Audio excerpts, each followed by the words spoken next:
Hey everyone, it's Ben Hardy here, and in today's video, I'm going to be comparing the all-new Mercedes S-Class to the new Genesis G90 to see if Genesis is truly on the scale of Mercedes with their full-size luxury sedan. Before we get into this video though, a huge shout out and thank you to the Mercedes-Benz of Draper, Utah for giving me some time with this S-Class. This one is available for sale for the time being, so if you're interested, I'll include a link to their inventory in the description down below so you can check out what they have currently. If you have any questions or need any help, just ask for Corey. And then on a side note, if you want to save time and money the next time you purchase a car, link to my car buying guide in the description down below. Let's get into it.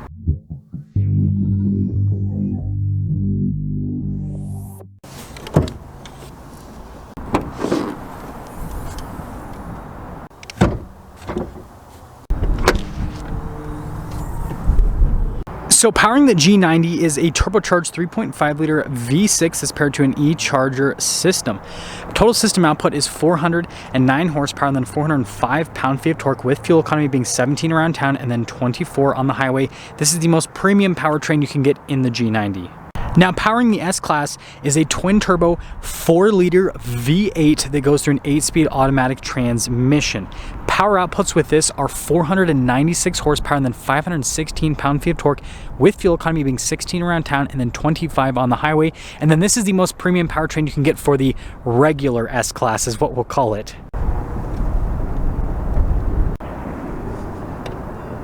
Now, before we go over the front ends, I do want to mention a couple of things. So first off, if you want to see more videos just like this, then I recommend you subscribe because I post content every single day. And then secondly, these cars have so many features that I'm not going to be able to include a walk around and a driving comparison in the same video. So this is going to be a two-part series where the first part is the walk around comparison and then the second part is the driving comparison.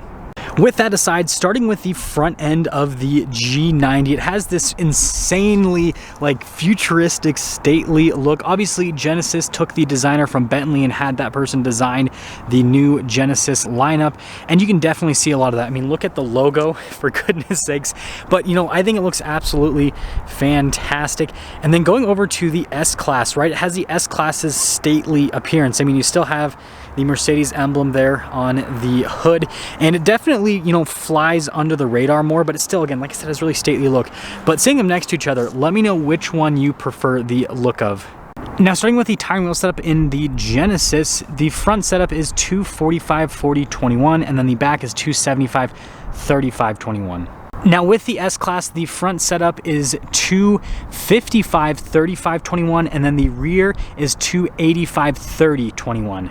And now if we actually look at the style, I mean, look at how crazy the wheels are on the Genesis. And then that's actually just a little turn signal indicator on the side. And then you guys can see we've got the pop-out door handles here with the Genesis as well. And then this one has like a matte paint on it, which is pretty unique. You guys can see the silver trim around the windows on top of that. And I know the lighting's not very good in this shot, but here is your side view with the G90. Again, it has that like large, stately look. Now with the S-Class, you can see they've gone for a more simplistic, elegant design with the wheels. I think those look great. And then notice we have pop-out door handles just like the Genesis. And then notice how it's a little bit less, I guess, boxy is the best way to look at it with like the body line. But anyways, if we take like a few steps back and look at the full side view, yeah, it's definitely more kind of like rounded off. It has more, again, of that like estate look, if that makes sense. Hopefully that makes sense. Now when it comes to key fobs, I don't know how important this is with these cars, but the Genesis key fob's like super light, whereas the Mercedes key fob has like a nice heft to it. But anyways, pretty much like a regular Mercedes key fob, and this is Genesis's new key fob. I will say the buttons on the side thing, I understand that that's done for design, but it is kind of obnoxious because they're so small versus like having regular sized buttons. But the Genesis does have some cool features on the side. Like on this side, you guys can see you've got your self park and remote start feature, for example. Now we'll start in the trunk of the Genesis, so you guys can see absolutely massive, and look at the little cargo net from the factory. And I mean, you could fit at least 3 bodies in that. I mean, if you guys get the movie reference, you get the movie reference, but regardless, massive cargo area. And I almost forgot, automatic with popping the trunk closed. Now with the Mercedes, it looks like it's pretty much just as spacious. It might be a little bit more narrow with the cargo area, but it's pretty dang close. And then you guys can see we've got the same little feature where you can automatically close it. Now when it comes to rear style, it is shocking how similar these two cars are. They do have their own unique like style cues, but like look at how you have this like flow, like, and then they kind of like goes up at the end, and then you can see the same thing with the S-Class. But then when you look at like the bottom portion of the bumper on both those, that's where it really differs. And then obviously got like our light bar design here at the Genesis versus the S-Class. It's separate with the tail lights. But even like the exhaust tip covers, I think there was a lot of homework copying from Genesis. But anyways, let me know which back end you think looks better. Now, relaxing back here in the S-Class, you guys can see we got a little storage pocket, and then look at this light here. You can see the trim on the back seat. I think that looks really special. And then of course we got nice ventilation back here as well. And then look at the door panel with all the leather trim. You can see more of the ambient lighting. Definitely has a special feel to it. All of our window controls, and you also have the controls for the sunshades as well. Heated and cooled seats back here. You got memory seats. You've got your seat adjustments. I mean, living the life of luxury back here. And then like look at the vents. Everything has just a very like nice appearance to it, but also the tactile feel. Everything feels really well built here in the S-Class. And then you can see we've got some USB ports down below. And then we also have our little center console here in the back as well, which it looks like it has more charging ports. Lots of charging ports, but you can pick this up if you want. And then we've got pillows for the headrest, and then look at the seats themselves. These are extremely comfortable. Like the ergonomics with these are absolutely fantastic. And then of course headroom back here is great. And then if you actually look where your head's going to go, or the area roughly, right, we've got leather trim even on the grab handles, and then this nice premium headliner. And then we also do have like our own sunroof here in the back as well. Now in the back of the Genesis, legroom's pretty similar. Still got a little storage area. And I mean, there's so many design touches that I feel like Genesis kind of pulled from Mercedes. Even look where the little vent is. And then notice the material use on the door panel here. I'll actually pull this a little bit closer so you guys can see a little better. You actually have forged carbon. That is pretty cool. And then we've got memory seats. Notice we got the different adjustments, so you can like go rest mode as well. We've got massaging seats as well, which is pretty cool. And then this has the automatic door closers. I'll be honest, I'm not a fan because like it's cool to have them closed, but like opening up the door, it kind of gets annoying using it practically. But anyways, we've got our center console with more adjustments here for the seats, as you can see. And then you can see we've got a wireless phone charging pad. We've got some more storage space here. And then this is kind of like a secondary infotainment system, so notice I can control like the doors, for example. And then up with the screen itself, all of like the seat adjustments here. Like look at all the different stuff you can go through. It's pretty dang crazy. Now I do need to mention you can get like more features in the back of the S-Class. That particular one just doesn't have those optioned out, so that's just something to mention. So not a perfect comparison, but got to make do with what we have with current supply. But anyways, I think this stuff's pretty cool. And then you've got pillows with the headrest, and then you can see the seats. These are very comfortable. They're not quite as comfortable as the S-Class seats, but you know, for a luxury car, I mean, they're really solid overall. And it's actually cloth trim right there. That's how they save 5 cents per G90. Oh, I almost forgot. You guys can see we've got little mirrors back here, and then just like the S-Class, notice the grab handles got nice trim, and then we also have a sunroof back here as well. Now this is where things get exciting. So we will actually start with the door panel over here in the S-Class. You guys can see the material use again. Really nice. I love the design. And then notice again with the power seats, you've got your heated and cooled seats, memory seat function, and then you can see all the window controls, mirrors, power folding, you know, all the normal stuff. And then light controls are actually up here, which is very interesting. And then just listen to how sturdy this is. It just has such a nice solid sound. Anyways, I love this steering wheel because you can see that you've got like the, I guess you could call it like piano black trim here on the outside, but either way, black trim on the outside, and you got like the nice leather trim on the inside. And then we got controls here for like the center infotainment system, volume controls, all of that. We got a cruise control over here. This basically drives itself if you want. Paddle shifters here on the back. And then look at the stalks, really nice finish. And you can see you've got your actual like column shifter with this. Now I know this is not gonna pop up onto camera very well, but this gauge cluster has this like 3D effect. It is really cool, frankly. But the thing I love about Mercedes center gauge cluster is it doubles as like a secondary infotainment system. So first off, you can change like what you want this to look like from a view perspective, but notice it has a lot of the same menus that you'd have in a normal infotainment system. So you pretty much like, I'm not saying you don't have to use the infotainment system, but you kind of don't. And you can also change like things within the center and then within each individual dial as well. There's lots of customization. And then we've got this 360 camera system. Frankly, really good camera system. It's a larger sized car, so it's definitely nice that you have such a solid camera system with it. And then as for the rest of the infotainment system itself, first off, response time with the screen is fantastic. And again, you've got multiple ways to control it because I can also control it with the steering wheel if I want, for example. But the fun stuff is press like the vehicle tab, for example.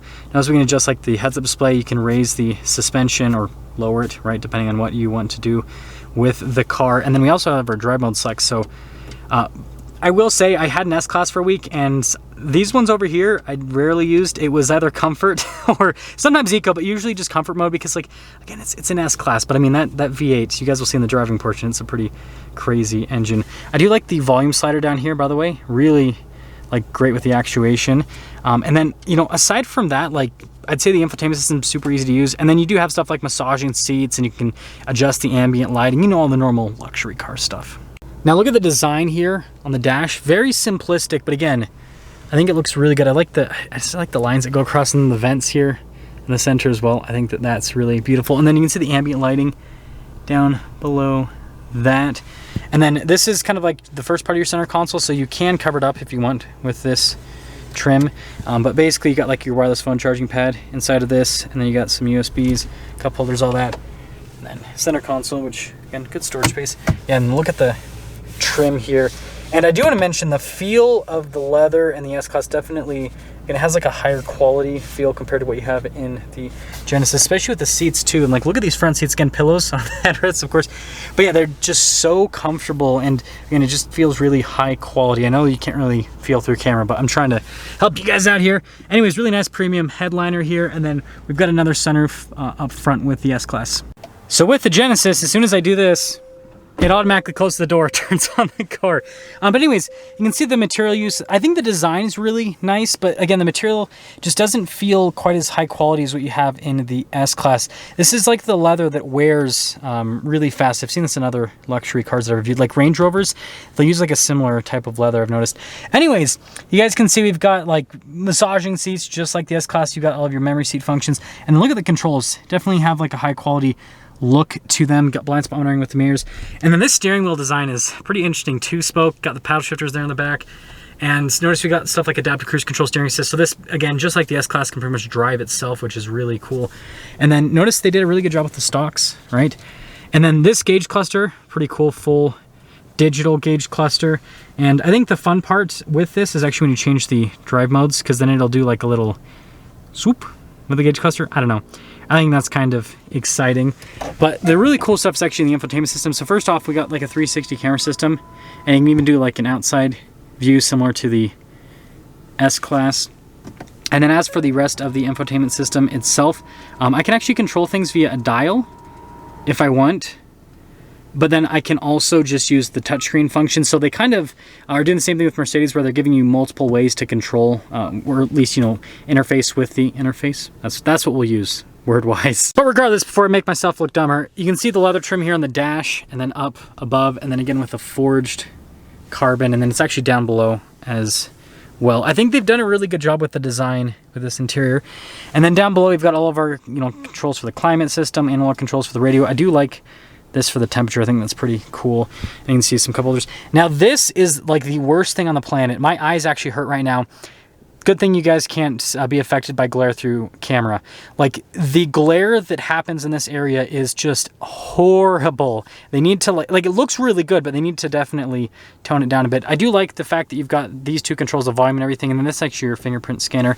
And then the controls for the heated cooled seats, that's just to close the doors, drive mode select, wireless phone charging pad. I hope I filmed the right things, because I can't even see there.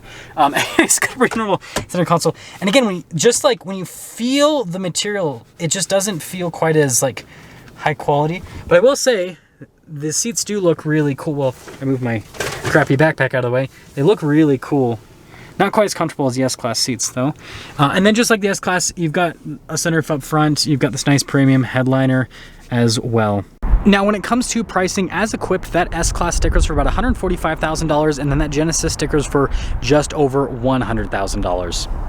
So to sum things up with our walk around comparison, there's pros and cons to both of the cars. Now on the Genesis side of things, let's quickly talk about the pros. So when it comes to styling, I think it's a really cool looking car. It has this cool futuristic design. We'll see how well it ages. I think it'll age pretty well with the exterior styling. And then when it comes to the interior, same thing. It's got a really cool design inside, and it's got a lot of really cool features. But the downside with this car, this is the most powerful engine you can get, and we'll kind of talk about this more with the driving comparison. That'll be the next video, but I wish that Genesis offered a higher performance powertrain with the G90. And then although it has a beautiful looking interior from a design standpoint and just everything about it, the material use and the build quality, it just doesn't quite feel all that great with the carts. It's not bad by any means, but it's just not on the same level of the S-Class, and that's where we jump over to the S-Class. So first off, there's like a powertrain for everyone with the S-Class. Mercedes has obviously the electric version of the S-Class. You've got the regular inline 6 version, the S500. You've got this S580 with the V8. So they've got a lot of powertrain options. And so if you want more power, you can get more power. If you don't want more power, you don't have to get more power.